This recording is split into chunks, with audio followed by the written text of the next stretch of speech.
Hey guys, good morning. Good morning. It's a beautiful day. Look at this. Loads of sun. Finally wearing shorts to work. Hey guys, do you like all that stuff like George Hurrell, Harcourt? Today is the workshop that we discuss classical lighting. So join us for today's episode of Behind the Closed Doors. And remember, if you like what we do, please subscribe, like and tell other people about it. Let's start.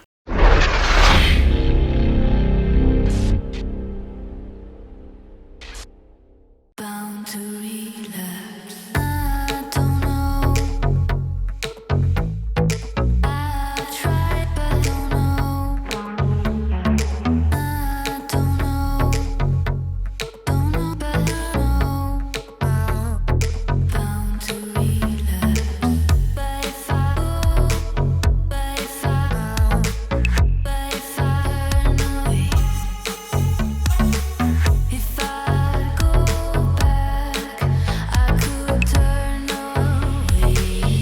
to relapse.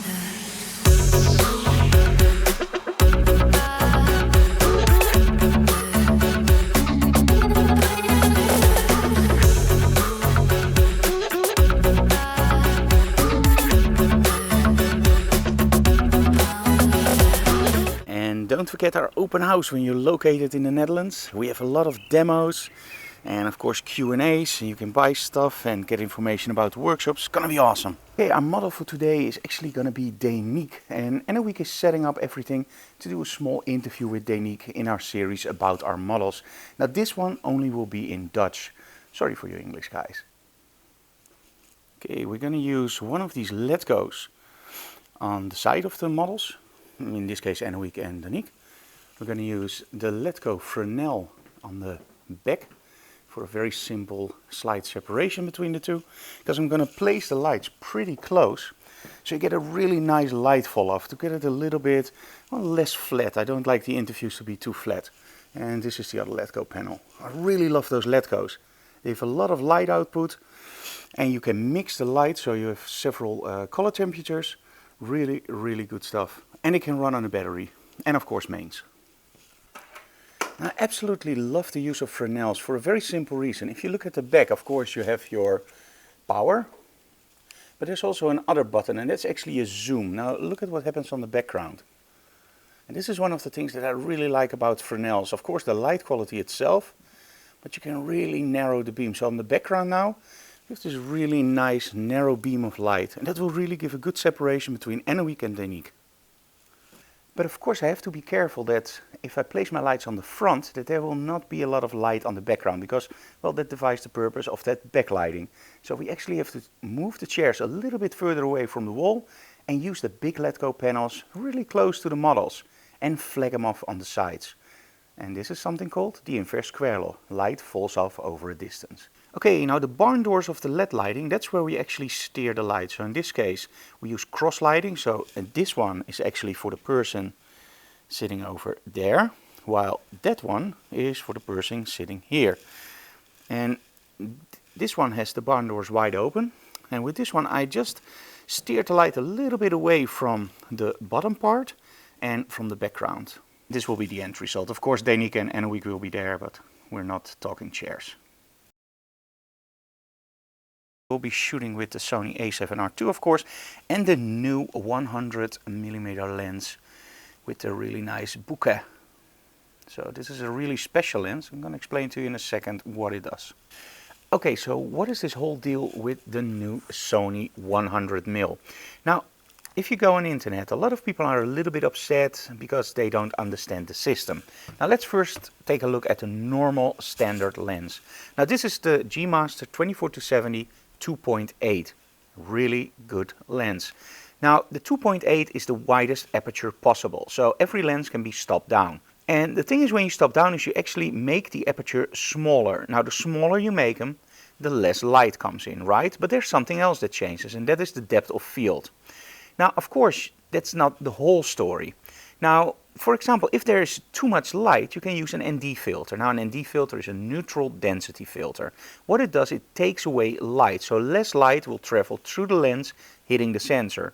That's very cool, for example, if you want to shoot outside wide open and there's a lot of light and, well, you have a camera that doesn't have a shutter speed that goes up to insane. And another cool thing, of course, you can do with neutral density filters is, let's say, for example, you have a waterfall and you want a really slow shutter speed, but you don't want to shoot on f32 or f22, but you still want a really long shutter speed, like let's say for a minute or 30 seconds or whatever, to get that smooth water. Or, for example, if you have a drone and you want to have that really nice smooth film quality, at that case, you have to use an ND filter, because the higher the shutter speed on a drone, the more, let's call it staccato, the image will look. So if you want that really nice smooth stuff, get ND filters for your drone. But we talked about that in a previous episode. So let's make it simple.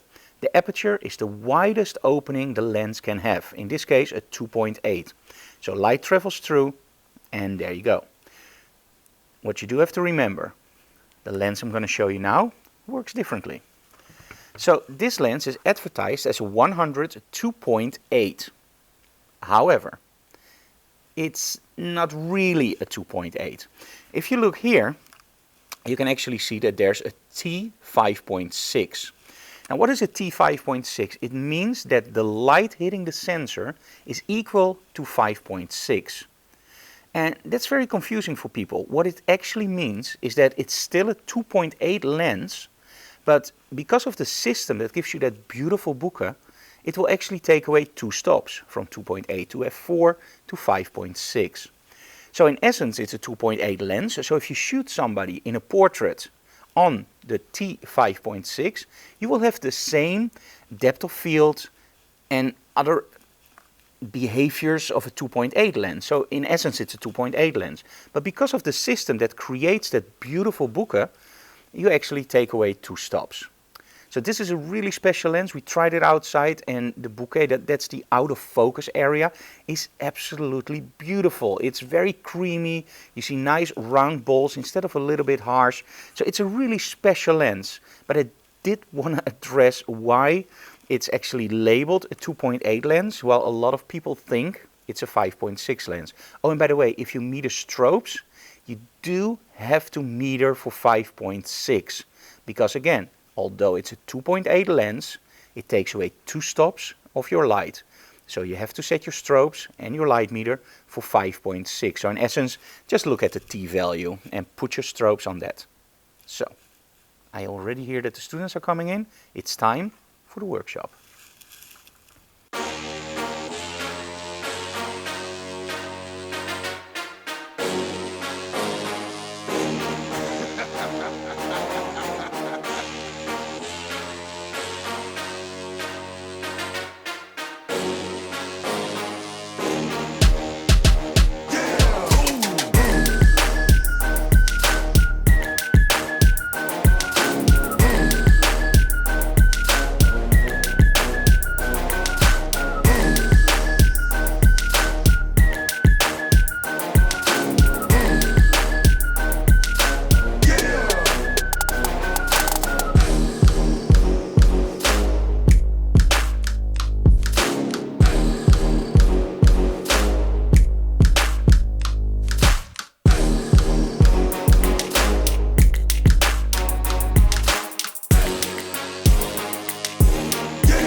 Hey guys, that was behind the closed doors for today. But first, of course, I'm going to show you the end results from today with Denique.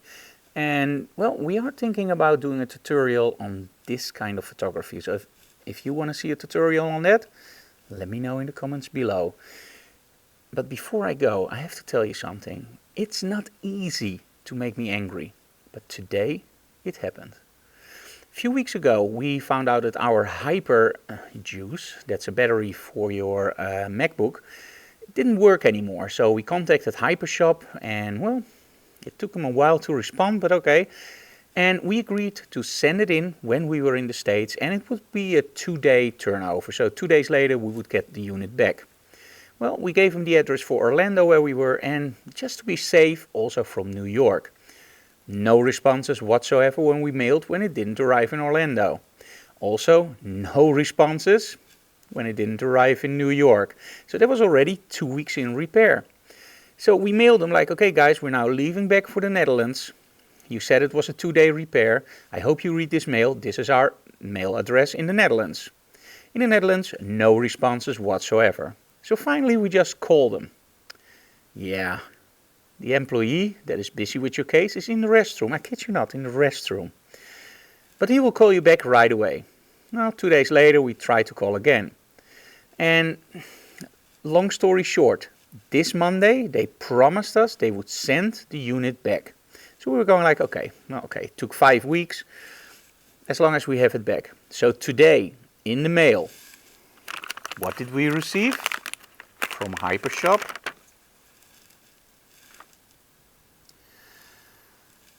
Yeah, so we had to pay import duties on this and VAT. Where's my battery? Now, if you are the owner of a company, remember one thing: be very, very picky about who you hire. Because this will literally cost you your company. I will never ever buy anything from Hypershop again. I will never ever advise anybody to go to Hypershop.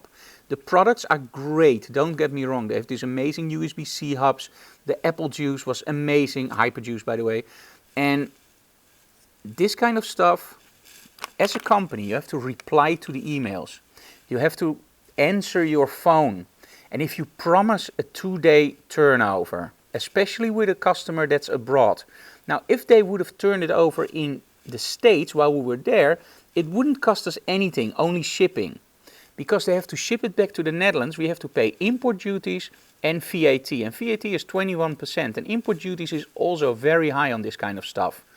And of course you could label it as a repair, but often that doesn't work, and they didn't do it this time. So we paid full price to get this back into the country, and I still don't have my battery back. And we tried to call them today, no answer. And we tried to email them today, still no answer. We tried their Facebook page, no answer. Their forum, no answer. I will keep you guys updated. But Hypershop, if you see this, solve this. Because it's not easy to piss me off, but I'm really disappointed. Let me put it that way. I'm disappointed. Maybe that works better. Hey guys, if you like what we do, please subscribe to our channel. Leave comments below. Tomorrow we have a one-on-one workshop. I'm not sure if we're going to do a vlog about it, but I'm going to show you something that we got into the mail tomorrow, because that needs a little bit more explanation. And now, without any further ado, the images from today with Danique. Bye guys.